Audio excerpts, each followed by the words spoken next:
कक्षा पंचम के सभी विद्यार्थियों का ऑनलाइन हिंदी पठन कार्यक्रम में स्वागत है। बच्चों, क्या आप बता सकते हैं कि भारत के पड़ोसी देश कौन कौन से हैं? हाँ, तो बच्चों नेपाल, भूटान, चीन, बांग्लादेश, म्यांमार जिसको बर्मा भी पुराना नाम है, पाकिस्तान, श्रीलंका, अफगानिस्तान, ये भारत के पड़ोसी देश हैं।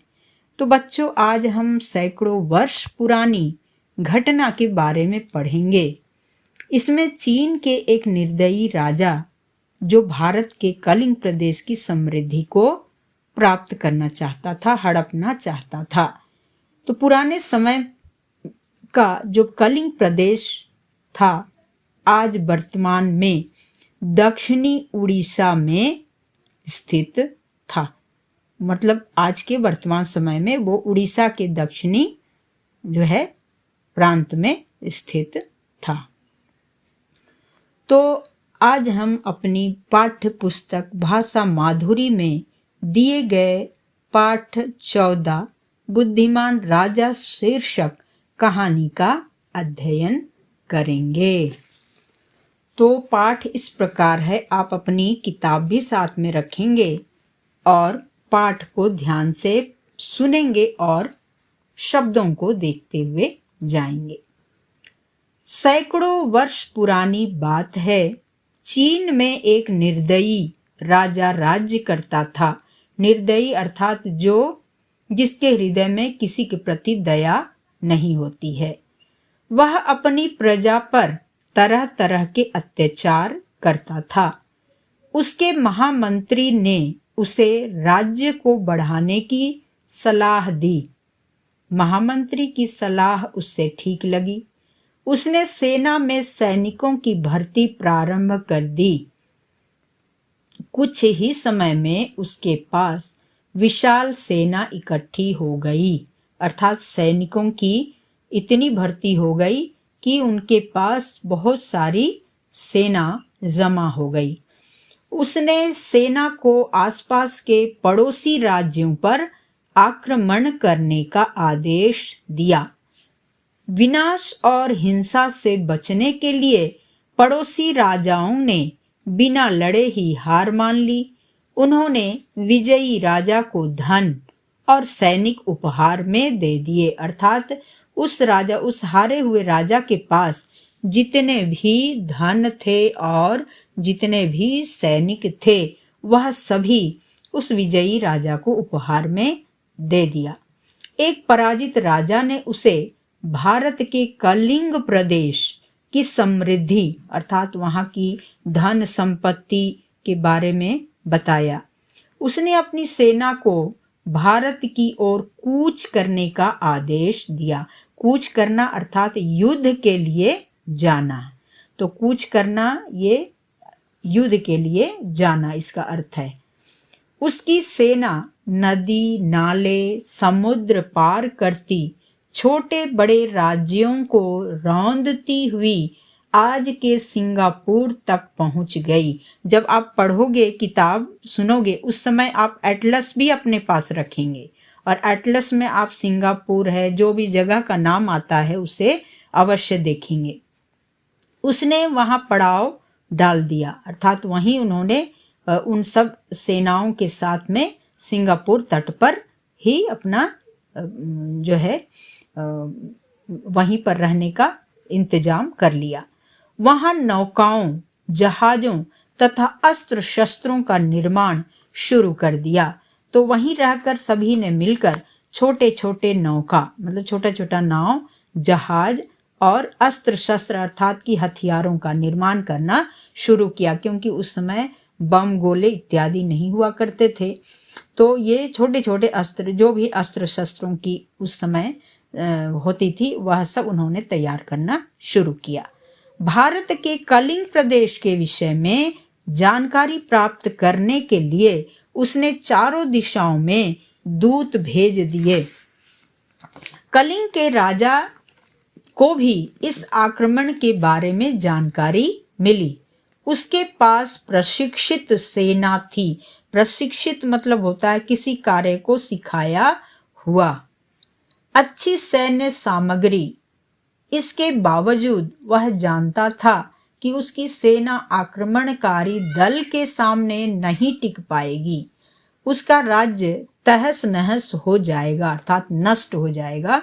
वह बुद्धिमान, साहसी, शूरवीर और स्वाभिमानी था। उसने राज्य के बुद्धिमान व्यक्तियों की एक गुप्त बैठक बुलाई। गुप्त अर्थात कि जिसमें किसी भी बाहरी व्यक्ति को जानकारी प्राप्त ना हो, तो उसे हम लोग गुप्त कहते हैं। चुपचाप से जो है सभा करना, मीटिंग करना। सारी स्थिति पर विचार करने के बाद एक बुद्धिमान व्यक्ति ने कहा, युद्ध सैनिक बल से नहीं, बुद्धि बल से जीते जाते हैं। तो युद्ध से नहीं बल्कि हम लोग को अपनी बुद्धि से जो है इस युद्ध को जीतना होगा। गुप्त सभा में कई दिनों तक विचार विमर्श होता रहा। विचार विमर्श के बाद बुद्धिमान व्यक्तियों ने राजा को एक सुझाव दिया, एक सलाह दी। राजा को वह सलाह सुझाव बहुत पसंद आया। उसने शीघ्र ही उस पर काम शुरू कर दिया। कुछ दिन बाद एक बड़ी नौका सिंगापुर तट पर पहुंची। तट पर तैनात चीनी सैनिकों ने, अर्थात कि चीन के सैनिकों ने नौका को पकड़ लिया। नौका में सवार व्यक्तियों को बंदी बना लिया। जब उन्हें पता चला कि बंदी व्यक्ति भारतीय हैं, तो उन्हें राज्य के दरबार में पेश किया गया। उनको राजा के सामने लाया गया। राजा को जब यह पता चला कि पकड़े गए व्यक्ति भारतीय हैं, तो उसकी खुशी का कोई ठिकाना नहीं रहा, अर्थात बहुत खुश हो गए। उसने कड़क आवाज में, ऊंची आवाज में बंदियों से कहा, भारत जाने की दिशा और सही रास्ता बताओ। यदि नहीं बताया तो सिर धड़ से अलग कर दिए जाएंगे। सभी बंदी वृद्ध थे, वृद्ध अर्थात बूढ़े थे। उनमें से एक ने बिना किसी भय के कहा, महाराज, भारत का रास्ता बताने में हमें कोई आपत्ति नहीं है, कोई जो है मुश्किल नहीं है, किसी तरह की रोक टोक नहीं है। आप हमारे प्राण ले लें तो भी हमें कोई अंतर नहीं पड़ता। इस जन्म में तो हम अपनी जन्मभूमि कभी नहीं देख सकेंगे। इतना कहकर वह और उसके साथी जोर जोर से रोने लगे। उनको रोता देखकर राजा सोच में पड़ गया। उसके रोने का कारण पूछने पर उन्होंने बताया, हमारा देश यहाँ से, अर्थात कि भारत यहाँ से बहुत दूर है।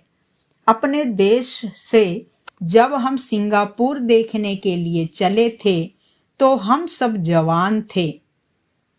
यहाँ पहुँचते पहुँचते हम सब बूढ़े हो गए। हमारे अनेक साथी रास्ते में ही मर गए।